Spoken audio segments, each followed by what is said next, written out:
nos dimos cuenta que hay muchísimas cosas que tenemos que arreglar en temas de infancia. México es el lugar número 1 en abuso sexual infantil. Tenemos también que pues hay una tasa de niñas y niños que entran al preescolar muy baja.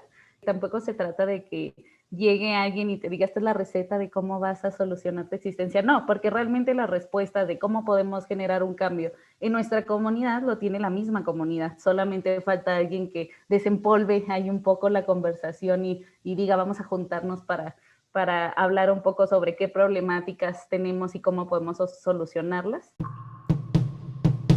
Bienvenidos a un nuevo episodio de Aprender es Crear, si nos están escuchando en podcast y si nos están viendo pues a través del canal de YouTube de Fundación Quichihua. En esta ocasión estamos con Tania López, quien forma parte de Enseña por México y es jefa de formación de primera infancia en esta organización. Pues Tania, pues muchas gracias por aceptar la invitación de platicar con nosotros. Bienvenida. Muchas gracias a la Fundación por invitarme. Aquí estamos. Bueno, Tania, y pues me gustaría, como siempre, cederte primero a ti el micrófono para que nos platiques un poquito sobre qué es lo que haces en Enseña por México, que nos expliques un poco de la importancia de la formación en los primeros años que tienen los pequeños y en general de lo que has aprendido en este proyecto de Enseña por México y lo que te gustaría que escucharan docentes. Muchas gracias. Pues yo soy jefa de formación de la modalidad del programa de primera infancia. En Enseña por México hay dos modalidades. Está la parte de básica y media superior y primera infancia, que surgió en 2018, justamente por esta necesidad reciente que se empezó a visibilizar sobre la atención desde los primeros años. Y lo que hacemos nosotros en Enseña por México es reclutar a profesionales, a profesionistas que quieran como sumarse a este movimiento por 2 años. Y lo que hacen ellos es que se integran a una comunidad educativa y dan clases y también proporcionan acompañamiento por 2 años en estas comunidades. Y como te digo, esta básica y media que aborda no todo básica, aborda desde primaria hasta media superior. Y nosotros, primera infancia, que estamos en centros de atención infantil y preescolares, eso quiere decir que estamos con edades de 0 a 6 años. Yo en el pasado fui justamente una profesional de Enseña por México, estuve por 2 años colaborando a nivel primaria. Yo soy licenciada en educación preescolar por la Escuela Normal del Estado de Chihuahua y pues solamente estaba esta modalidad del programa. Estuve 2 años con primaria, pero pues ya después surgió primera infancia, que realmente es como el nivel por el que me induje a los procesos educativos. Y ya tenemos 2 años y medio aquí en este programa, yo dentro de este proyecto. Y parte del rol que tengo dentro del equipo es, bueno, ahorita estamos pasando como por todo un proceso porque realmente empezamos el programa en 2018, pero no había como gran información al respecto porque pues somos muy pioneros también en México como en temas de primera infancia. Entonces, gran parte de lo que estuvimos haciendo fue como investigar e intentar tomar un rumbo y una ruta de cómo queríamos que se dieran estas intervenciones con estas edades. Iniciamos con una alianza con Fundación Lego, que siguen siendo nuestros principales aliados, y pues empezamos a inducirnos en este mundo de la educación inicial a través de un enfoque que se llama aprendizaje a través del juego, que está desarrollado justamente por Fundación Lego, que pues gran parte de lo que intenta hacer es resignificar el rol del juego en la sociedad, no solamente desde edades tempranas, sino en la sociedad, y cómo, qué rol tiene el juego en nosotros como adultos, en nosotros como docentes, como estudiantes, para nuestros procesos internos de aprendizaje.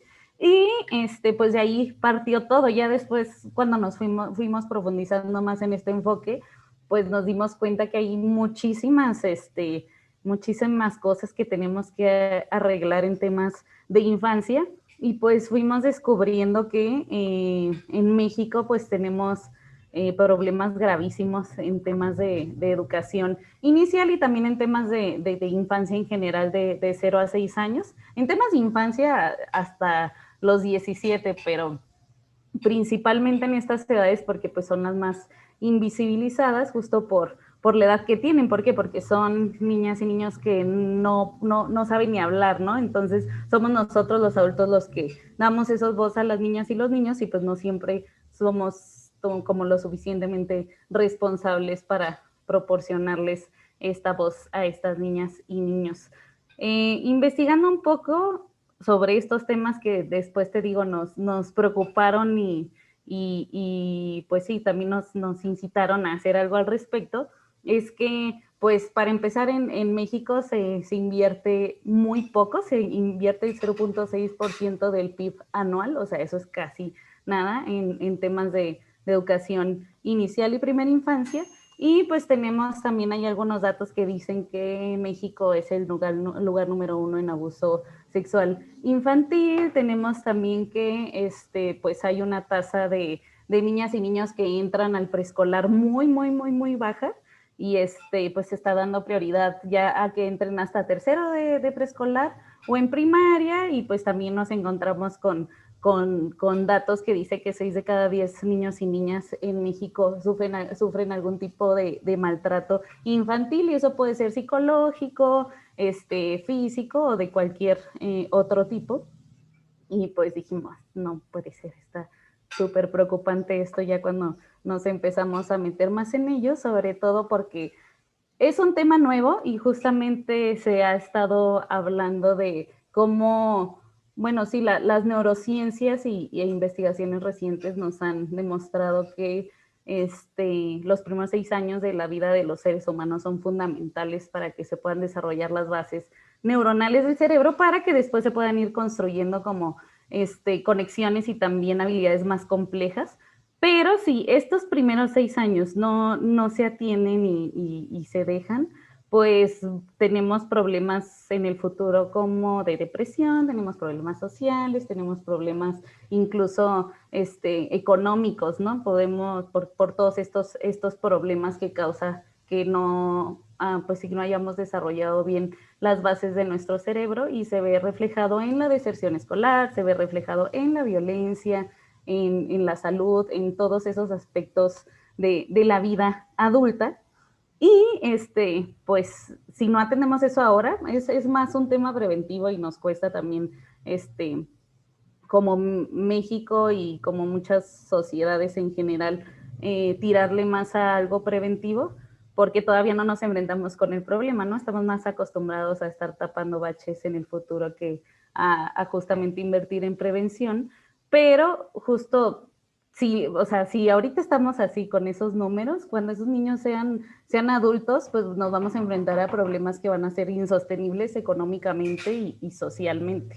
Entonces, es hoy algo que queremos como fomentar, es hoy cuando tenemos que enfocarnos a las infancias, aprovechar estos 6 años, no es porque una mentalidad que tenemos mucho es, ay, están chiquitos, ya cuando entran a la primaria ya les ponemos atención, o entran a primero de primaria y queremos obligarlos a leer y escribir cuando justamente no tienen estas bases de esos 6 años previos desde su hogar, ¿no? Y aquí no nos referimos a una educación escolarizada, sino justamente de cómo podemos generar estas conexiones bases que le ayuden a las niñas y a los niños a entrar a una educación también más formal en el futuro. Y pues no podemos pedirles a estos pequeñines que aprendan a leer y escribir cuando nunca jugamos con ellos, cuando nunca, o sea, viven también bajo situaciones bien complejas y los metimos hasta tercero de preescolar o de plano hasta la primaria. Entonces, sí, es como esta pequeña introducción de por qué empezamos y qué es lo que hemos descubierto hasta ahora. No, pues has descubierto muchas cosas y creo que siempre pasa en educación que uno dice, pues vamos a tratar de mejorar la educación y se da cuenta de que hay muchísimos problemas atrás, ¿no? Que no solamente está la parte didáctica o pedagógica. Nosotros en la experiencia que tenemos con la asociación, nos hemos dado cuenta de algo que comentas, ¿no? Que es la cuestión familiar, que hay un contexto familiar muy difícil en distintas familias, bueno, en gran número de las familias de México. Y en particular, pues no sé qué opines tú dentro de tu experiencia. ¿Es necesario formar en todo caso de mejor manera a los padres en otro tipo de estrategias para que realmente pues puedan apoyar a sus hijos en estos primeros años de vida? Pues sí, justo nosotros empezamos en 2018 como muy orientados solamente a las actividades con niñas y niños. Y después nos dimos cuenta, realmente va a tener trascendencia esto que hacemos con ellos si tienen cuidadores o los adultos que están a su alrededor pues siguen sin fomentar esto. Entonces fue cuando cambiamos un poco nuestro enfoque y dijimos hay que orientarnos a los adultos, a las agentes educativas que están en estos centros y a los cuidadores primarios. Y les decimos cuidadores primarios justo porque sabemos que no todos están como bajo el cuidado de sus mamás o papás. Sabemos que muchos abuelitos, ahora que hemos también censado un poco a nuestros cuidadores, hay muchos abuelos, incluso hay tías, ¿no? Que están ahí presentes o primos o hermanos mayores. Entonces, sí, sin duda es algo que es prioritario el atender, porque pues nosotros como adultos pues también fuimos criados bajo márgenes muy tradicionales, ¿no? Y eso lo podemos ver en estos chistes y estos memes que hacemos de la chancla de la mamá y todos estos procesos de cómo la violencia también está normalizada dentro de nosotros, de una nalgada es correctiva si la haces a tiempo y estas frases de a mí me pegaron y veme, yo estoy súper bien, y la realidad es que no estamos súper bien como sociedad, y pues hemos normalizado mucho también estas conductas tradicionales. Y lo que hacemos como cuidadores es que repetimos estos patrones porque justamente nosotros enseñamos a partir de lo que nosotros nos enseñaron. Y no es algo intencional. Obviamente todas las mamás, los papás, los abuelos hacen eso por las niñas y los niños porque sienten que es lo mejor, pero nunca nos hemos detenido también a informar un poco sobre qué repercusiones también puede tener en las niñas y los niños prácticas de crianza como violencia o incluso el dejar a los niños sin interacciones que les permitan justamente generar estas conexiones neuronales que te comentaba al inicio. Entonces, sí, es prioritario y justo por eso empezamos también en el año pasado, antes de que la pandemia empezara a hablar un poco sobre estos temas. Y con el equipo surgió una innovación que ahorita estamos desarrollando que se llama Jugamos Juntos, que justo voltea a ver un poco a estos adultos cuidadores de niñas y niños, pero partiendo siempre desde el yo, porque no le podemos pedir a los adultos que sean los mejores papás del mundo. Sí, pues primero no tienen estos procesos personales, ¿no? También los culpamos mucho de cómo se hacen las cosas, pero ¿quién les pregunta cómo se sienten, por ejemplo? Entonces, este programa lo que pretende es pasar como por 3 momentos, que el primero es cuidando al cuidador, el segundo se llama el adulto que acompaña, que aquí ya son más enseñarles herramientas de acompañamiento, pero siempre pues partiendo de este autocuidado que deben tener también como adultos. Y el último se introduce este tema que tenemos nosotros, que es aprendizaje a través del juego. Y en esta línea se llama Juego en Familia, porque pues queremos también invitar a que se den estas interacciones de vínculo a través del juego, que es la forma más natural en la que podemos también establecer estas relaciones de confianza con las niñas y los niños. ¿Cómo se ejecuta este programa? ¿Ustedes van directamente como tal a las escuelas, a los centros de formación? ¿O ellos, o la gente se acerca a ustedes? ¿Cómo funciona? Pues pasó algo aquí también que nos hizo justamente innovarnos, que llegó la pandemia. Ahora, ¿cómo le hacemos para llegar a los cuidadores y a las familias, no? Entonces empezamos a pensar en nuevas formas de llegar pues sí, a estos adultos cuidadores de las niñas y los niños de los centros de atención infantil en los que colaboramos actualmente, que mayormente estamos en Ciudad de México y teníamos como muchos muchos profesionales de Enseña por México en centros de atención de DIF Ciudad de México, por esta alianza también que tenemos con DIF. Y lo que hicimos es desarrollar un programa de 10 semanas porque descubrimos, y desde antes de la pandemia, que pues nuestros cuidadores realmente no tienen mucho tiempo para dedicarle a una formación para ellos. ¿Por qué? Porque tienen trabajos complicados, muchos de ellos también por las características locales de Ciudad de México se dedican al comercio informal, entonces tienen horarios ahí un poco complejos. Y desarrollamos como algo en lo que dijimos, no, que no sea tanto tiempo, sino que sea algo corto y representativo. Y es un programa de 10 semanas híbrido. No es 100% presencial ni síncrono como estamos ahora, o sea, no nos tenemos que conectar en la misma temporalidad, sino que utilizamos también a partir de una investigación el medio por el que más se comunican las familias, que es el WhatsApp. Entonces, aprovechamos esta herramienta para tener estas sesiones asíncronas o experiencias asíncronas. Entonces, por WhatsApp les mandamos todo el contenido que es más como, sí, más tema, más contenido a través de cápsulas. Generamos algunos juegos también virtuales que no consuman muchos datos para que los puedan utilizar, porque también muchos de ellos no tienen una conexión Wi-Fi a Internet, sino que tienen datos móviles. Entonces buscamos la forma también de ver cómo podíamos proporcionar estos recursos a partir de ello, infografías, y nos reunimos a una sesión síncrona cada 3 semanas, o sea, en total solamente tenemos 4 sesiones síncronas, 2 de ellas es con las niñas y los niños, porque tenemos un juego guiado también virtual, les decimos vamos a jugar a esto, y ahí traen a sus niñas y niños para poder jugar con ellos. Y los otros 2 espacios son de diálogos con adultos, porque también algo que descubrimos es que tienen muchísimas ganas de hablar, o sea, no los escuchamos y de verdad tienen muchas ganas de hablar, muchas ganas de expresarse y también de sacar como todas estas emociones que tienen dentro de ellos, porque ser cuidador pues no es nada fácil, es una situación también constante de estrés. Y pues sí, al final logramos como este modelo y tenemos a un PEM que les proporciona seguimiento justamente en estos grupos. Es la persona que les envía los mensajes, interactúa también con ellos como a nivel grupo, les hace las reuniones para facilitar también estos espacios síncronos que tenemos.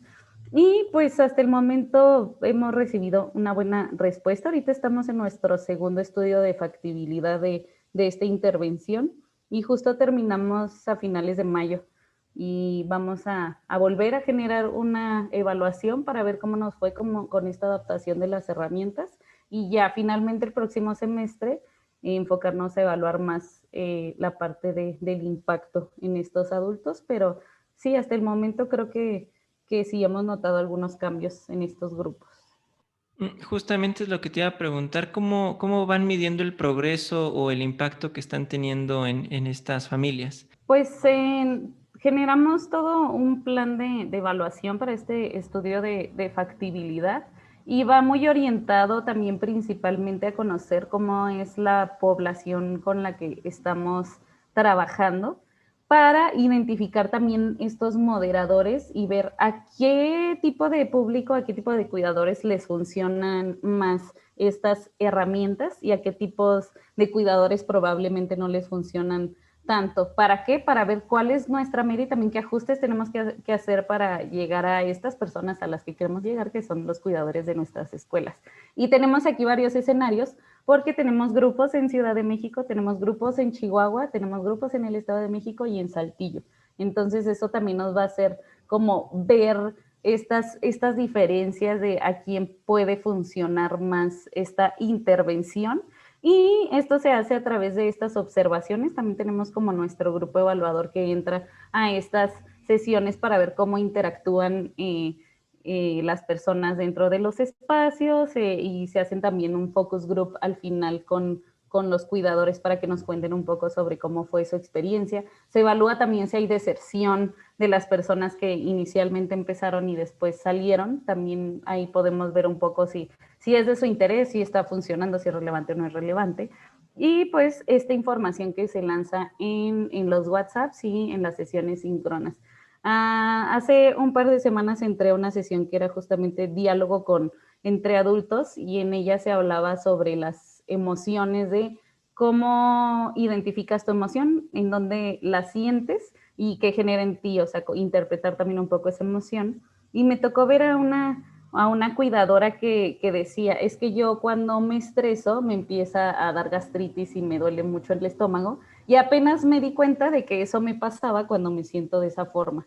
Entonces ese es un gran avance, porque ella dijo, no me había dado cuenta de que, de que estar enojada o estar estresada me genera a mí un malestar físico, que también eso se ve trasladado a cómo interactúo yo con mi niña y mi niño.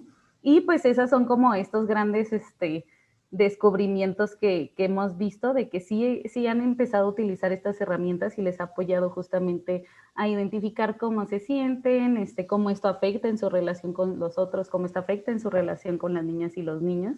Y ya ahorita nos encontramos más o menos en la semana 6, que va más orientada ya a la parte de crianza, como estas conductas adultocentristas, y también soltarlas un poco para darle mayor participación a las niñas y a los niños. Pero sí, específicamente en este ciclo de iteración estamos evaluando esto que te comento.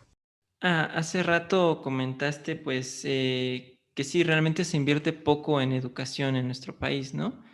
¿En qué te gustaría, o digo, en el supuesto de que pudiéramos invertir más, que no nada más es la cantidad de inversión que se realiza, sino en dónde se realiza, ¿no? Eh, ¿qué tipo de inversiones te gustaría que se realizaran en educación? Supongo más en particular en primera infancia, que es en donde tienes más experiencia. O sea, ¿en qué se tiene que invertir? ¿En más programas como estos? ¿En más escuelas? ¿En más centros? ¿En qué? Esa es una excelente pregunta. Justo estamos, formamos parte de la implementación territorial de la Estrategia Nacional por la Primera Infancia en Ciudad de México, y vengo saliendo justo de estas reuniones semanales que tenemos. Entonces, se está haciendo esta implementación como a nivel alcaldía aquí en Ciudad de México, y nos hemos dedicado este año a hacer un diagnóstico de qué es lo que está pasando en educación inicial y en temas de primera infancia. Y pues justamente lo que propone el ENAPI es algo integral. O sea, el problema en infancia es multifactorial, no solamente es en temas de educación, sino que hay temas de salud, hay temas incluso de registro, de violencia, o sea, es de cómo cuando te conviertes en papá o mamá, también las empresas no apoyan como esto, y no tienes como suficientes permisos para estar con tu hijo, generar este vínculo, etcétera. Entonces, es un problema multifactorial muy, muy, muy, muy, muy grande, y realmente no hay prioridades, o sea, no hay prioridades sobre prioridades, todo es prioridad, pues es como los derechos, ¿no? Si quitas uno, todo se derrumba detrás. Nosotros obviamente estamos más en la parte de educación, y me encantaría que se invirtiera también más en estos temas, pero pues sí, el problema está en todos lados, y sin duda es algo que se tiene que ver con diferentes lentes y también con diferentes especialistas para que se pueda resolver, pero específicamente en temas de educación, algo que yo soy normalista, yo estudié en una normal, y algo que me encantaría y que creo que también es preventivo y que puede hacer que haya también mejores experiencias de aprendizaje en las escuelas, es justamente que se invierta más en la educación inicial de los profesores. O sea, que realmente la educación normal fuera más innovadora, estuviera más actualizada, se invirtiera más, porque realmente se invierte muy poco en la educación inicial de los profesores. Se invierte en formación constante de los profesores, pero creo que si se volteara a ver un poco, te digo, desde este aspecto preventivo de formar nuevos docentes para el futuro, pues creo que sí se haría un cambio como muy fundamental en temas de enseñanzas desde edades tempranas, desde el preescolar o desde educación inicial. Sí, híjoles, ahí tocas varios temas. Algo de lo que nos hemos dado cuenta con estas charlas que hemos realizado distintos actores del sector educativo, docentes, creadores, emprendedores, es que realmente hay una vocación, ¿no? Por enseñar, por ayudar al otro, por sacar lo mejor de él. Y en esta parte de formación docente, varios nos han referido que pues a ellos les hubiera gustado, pues sí, precisamente estar más preparados, por ejemplo, en cómo dar una clase en línea, en otro tipo de aspectos que pues no necesariamente es que los haya provocado la pandemia, pero pues los hizo evidentes, ¿no? Y en este sentido también me comentas que eres normalista. He revisado algunas conferencias que también saca de pronto la Nacional de Maestros de aquí de la ciudad y me da la impresión a mí de que el docente en México está más preocupado porque se le respeten sus derechos como docente que por enseñar, lo cual no estoy diciendo que esté mal. De hecho, me parece pues totalmente lógico. O sea, creo que hay una necesidad de revalorizar la profesión y, y en este sentido, a mí me hace un poco de ruido el pensar, híjoles, es que ¿cómo le estamos pidiendo a un docente en México que pues sea innovador si de pronto el docente no tiene ni siquiera la garantía de que va a tener pues un sueldo o trabajo saliendo de su magisterio, ¿no? Entonces, no sé, ¿qué opinas al respecto? ¿Cómo está realmente este ambiente de ser docente en México? Pues sí, sin duda, yo coincido totalmente en que está muy poco valorada la profesión en todos los sentidos, ¿no? También en algún punto de la vida se convirtió esto como una persecución a los maestros y de repente todo es culpa de ellos, ¿no? Todo lo malo que hay en el país es culpa de los maestros porque no les gusta hacer su trabajo, etc, etc. Hay muchas cosas que se dicen sobre ellos y sí, sin duda, el por lo menos valorar la labor docente es un gran paso y en todos los sentidos, o sea, también invertir más en los sueldos para maestros, o sea, eso también sería un ideal porque la verdad es que ser docente es un trabajo de tiempo completo y en un mundo ideal tendría que ser el escalafón más alto de la sociedad, del ser docente, ¿no? A veces está también mucho esta situación de, ay, es que eres maestro porque no pudiste hacer otra cosa, ¿no? Me he topado también mucho con estos temas, y más cuando eres maestro de preescolar, o sea, entre más bajo está tu nivel educativo al que das clases, es peor valorado porque es así de, entonces juegas a tijeritas 1 y 2 y todas esos temas que siempre dicen. Entonces, sí, sin duda hay que valorarlo más en todos los sentidos y también no exigir lo que no se da. Algo que también nos hemos topado mucho con las maestras con las que colaboramos es que tienen una carga administrativa enorme y se exige que hagan como todo al 100, pero realmente nadie les apoyó como a ser resilientes, por ejemplo, en esta situación de pandemia, ¿no? Nos encontramos con maestras que tenían miedo sobre cómo usar el Zoom, por ejemplo, o cómo usar otras herramientas, porque nadie les enseñó, pero sí se les estaba exigiendo que lo hicieran. Entonces, sí, sin duda hay que ser congruentes y si como sociedad exigimos eso, pues también tenemos que darlo y los docentes son la espina dorsal de la educación. Si no los volteamos a ver y no invertimos en ellos, pues no vamos a poder dar pasos hacia la mejora de la calidad que queremos, que tanto buscamos. ¿Y qué tanto crees que se dependa de un tercero para que se logre este cambio? Es decir, en este proceso también de investigación que hemos realizado, pues nos hemos dado cuenta de que mucho, o sea, los profesores tienen una gran oportunidad justo ahora porque al exigirles también desarrollar otras habilidades y al darse cuenta que las podían desarrollar, comenzaron ellos mismos a desarrollar soluciones diferentes, ¿no? Y algo que a mí en lo particular, pues me gustaría es que no dejaran de innovar los profesores, ¿no? De que continuaran sintiéndose empoderados con este sentido de que su labor vale y que pueden cambiar las cosas. ¿Qué crees que haga falta para que pues este impulso no se pierda? Y pues, no sé, para que sigan surgiendo más iniciativas como las que se hacen a través de Enseña por México.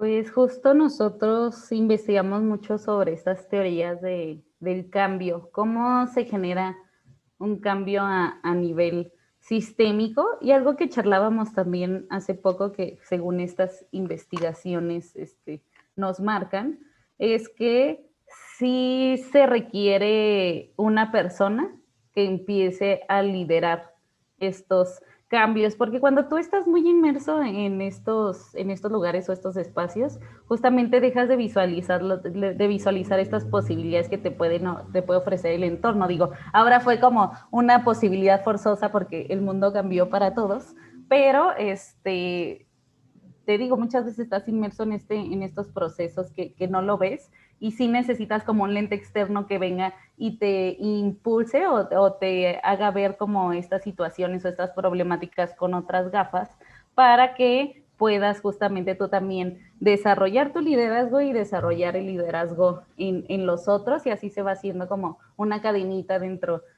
de estas comunidades educativas y también como comunidades en general. Pero sí, sin duda yo sí considero, y te digo, según estas teorías que hemos investigado sobre cómo se realiza este cambio, es que sí debe de haber una persona que impulse que esto suceda. No que lo haga, porque tampoco se trata de que llegue alguien y te diga, esta es la receta de cómo vas a solucionar tu existencia. No, porque realmente la respuesta de cómo podemos generar un cambio en nuestra comunidad lo tiene la misma comunidad. Solamente falta alguien que desempolve ahí un poco la conversación y diga, vamos a juntarnos para hablar un poco sobre qué problemáticas tenemos y cómo podemos solucionarlas. Esa es la forma, porque la gente externa que viene o la gente que viene a movilizar no es superhéroe, es facilitador de procesos. Y es algo que también intentamos promover mucho con nuestros premios en Enseña por México. No se trata de ti, se trata de algo más grande y tú eres la persona justamente que va a potenciar los liderazgos de las otras personas. No eres el protagonista, eres la persona que se va a encargar de que los otros sean protagonistas. Entonces sí, sin duda creo que sí es necesario. ¿Cuál ha sido el método más efectivo que han tenido ustedes para acercarse a la comunidad docente, a la comunidad de formadores? ¿Ha sido a través de instituciones? ¿Ha sido a través de convocatorias? ¿Qué es lo que han visto que más les funciona? Pues sin duda necesitamos alianzas para llegar a estas escuelas y también para tener a más PEM. La forma, porque nuestros PEM cursan ahí una maestría, entonces tenemos que buscar también los recursos para poderlos becar en el programa y para que ellos se puedan integrar a estas comunidades. Entonces tenemos varios tipos de aliados. Tenemos los aliados que también son prometores de la educación y son los que donan para que nosotros podamos tener más PEN y más convocatorias para estos espacios. Y tenemos a los aliados como estas instituciones y organizaciones que nos permiten entrar a estas escuelas. En Ciudad de México, sin duda, DIF Ciudad de México ha sido un estupendo aliado. Ellos nos abrieron las puertas de todos los centros de atención infantil de DIF y fue como entramos a estos espacios. Entonces ya una vez que entramos a estos espacios, pues el director o el coordinador, porque es el que nos permite entrar a estos grupos, ¿no? Con los maestros y los maestros son los que nos permiten entrar a sus grupos con sus estudiantes. Entonces es toda una cadena como de que nos vayan abriendo las puertas dentro de estas instituciones y pues es conversar, o sea, creo que si las personas tienen como esta iniciativa de querer mejorar también estos entornos y entienden estas teorías del cambio que te comentaba al inicio, pues son los que nos abren las puertas y tenemos muchos aliados. En Monterrey tenemos también, bueno, Nuevo León en general tenemos a CONALEP, que también es un estupendo aliado y es el que nos ha dejado entrar a estas instituciones. Tenemos también algunas secretarías a nivel nacional que nos han abierto estas puertas para que entremos. Y pues así es como hemos llegado justamente a los maestros y siempre llegar con una mirada, te decía, de no soy el superhéroe, porque no, la realidad es que los que mejor saben cómo dar las clases y hacer estos movimientos son los docentes, porque son los que están ahí y son los que conocen a la comunidad, a sus estudiantes. Más bien es llegar como con unos lentes muy de humildad, de aprender, porque también nosotros somos externos y a partir de ahí empezar a co-construir con los miembros de la comunidad. Sí, de hecho, creo que casi siempre las mejores soluciones se desarrollan en equipo con los mismos docentes, ¿no? Y a veces también están inmersos en su propia labor administrativa o docente y se olvidan que tienen más compañeros. Y en nuestra experiencia sí ha sucedido eso, ¿no? Al reunirlos y al hablar de un problema en común, pues generan soluciones bien interesantes. ¿Qué te gustaría que cambiara en la educación en los siguientes 5 años? Y sí, esa también es una carta a Santa Claus muy complicada. ¿Qué me gustaría? Principalmente desde este enfoque del que nos hemos apropiado, que se llama Reggio Emilia, es una filosofía y que a nosotros nos ha fascinado y nos ha encantado, justamente porque habla de cómo podemos volver a poner el foco en las y los estudiantes. Una frase que me gusta mucho de Loris Malaguzzi, que es justamente la persona que promovió y generó esta filosofía, es que dice, hablamos mucho de los niños, pero hablamos poco con ellos. O sea, hablamos mucho de los estudiantes, hablamos mucho de la educación, pero realmente cuántas veces volteamos a ver al centro de esto, que son las estudiantes, los niños, las niñas, los jóvenes, y les preguntamos, ¿qué te gustaría aprender? ¿Qué te gusta de la educación? ¿Qué no te gusta? ¿Qué te gustaría cambiar? ¿No? Creo que al final ellos son los que tienen la respuesta y me encantaría que este fuera como el principal cambio que se hiciera, que volteáramos a ver, porque hay muchos problemas y ya los vimos, pero empezáramos volteando a ver a estas niñas y niños que realmente estamos aquí por ellos. La educación es por ellos, pero a veces se nos olvida que el foco son ellos, no todas las situaciones que ocurren alrededor, las situaciones sociales, políticas, etcétera, sino que ellos son el corazón de esto y tenemos que retomarlo. Sí, sin duda. Y bueno, pues para ir cerrando, te digo, seguramente van a estarnos viendo docentes en esta charla que tenemos y me gustaría preguntarte, ¿qué le dirías a un profesor que de pronto pues se siente pues estresado o un poco abrumado por diversas situaciones y que quizá está perdiendo un poco la chispa o la vocación? ¿Qué le dirías como para que recupere ese ánimo? Pues les diría a ti, profesor, que estás todos los días dejando el corazón en esta aula. Realmente ustedes son parte del motor de esto. Y muchas veces cuando estamos como tan inmersos en esta situación tan agobiante, sentimos que hacemos y hacemos, pero sentimos que no avanzamos, ¿no? Entonces, tenemos que parar también un momento y ver en retrospectiva como todo esto que hemos dejado, todos estos estudiantes, porque seguramente hay alguien dentro de sus grupos históricamente o este año que dicen wow, y que seguramente si no se hubieran topado con ustedes no hubieran logrado hacer lo que hicieron y tampoco hubieran valorado lo que valoran de ustedes. Entonces siempre es enfocarse a estos pequeños detalles de la vida que nos hacen seguir en este camino educativo, porque sí, a veces no nos damos cuenta y trabajamos y trabajamos y de repente llega alguien que dice, ay, no, pues muchas gracias, yo no habría hecho esto sin usted, maestra, ¿no? Sin usted, profesor. Y a nosotros como profesionales de Enseña por México nos ha pasado y es súper inspirador saber que por lo menos impactamos en la vida de estas personas. Y es lo que nos mantiene aquí, no necesitamos que sea con todos, mientras lo hagamos con una persona vale la pena todo el esfuerzo que hacemos. Sin duda que lo vale. Y pues, Tania, no sé si nos quieras compartir algún contacto a través del cual pues te puedan contactar a ti o directamente a Enseña por México, redes o cualquier canal de comunicación. Sí, claro que sí, pues nos pueden encontrar en nuestras redes sociales, que es @encena por México, y estamos en Instagram, estamos en Facebook, también eso es muy fácil que nos encuentren por ahí. Y si quieren también saber más información al respecto, quieren un PEM en sus escuelas o conocen a alguien que quiera también promover Enseña por México, pues tenemos la página que es www.encenapormexico.org y también pueden escribir directamente al correo de la organización que es encenapormexico.org para que podamos darles más información. Y también si quieren algún taller al respecto o alguna formación muy en específico, nos pueden apoyar, que nos encanta también generar esos espacios de coaprendizaje con los docentes. Perfecto, pues vamos a dejar ahí los enlaces también en la descripción de este video cuando se libere. Y pues muchas gracias por participar con nosotros en esta pequeña charla que tuvimos. Sin duda, pues nos quedan grandes lecciones de las cuales hay que aprender, y pues como siempre nosotros decimos acá, ¿no? Aprender es crear. Entonces esperemos que estas lecciones pues hagan que más innovaciones educativas surjan en distintas escuelas, y recordando siempre que pues la innovación tiene que ser simplemente diferente y útil, ¿no? Para que le sirva a alguien, y que cualquiera la puede comenzar a realizar, cualquier docente, no necesita a fuerzas que alguien venga a salvarle el día, ¿no?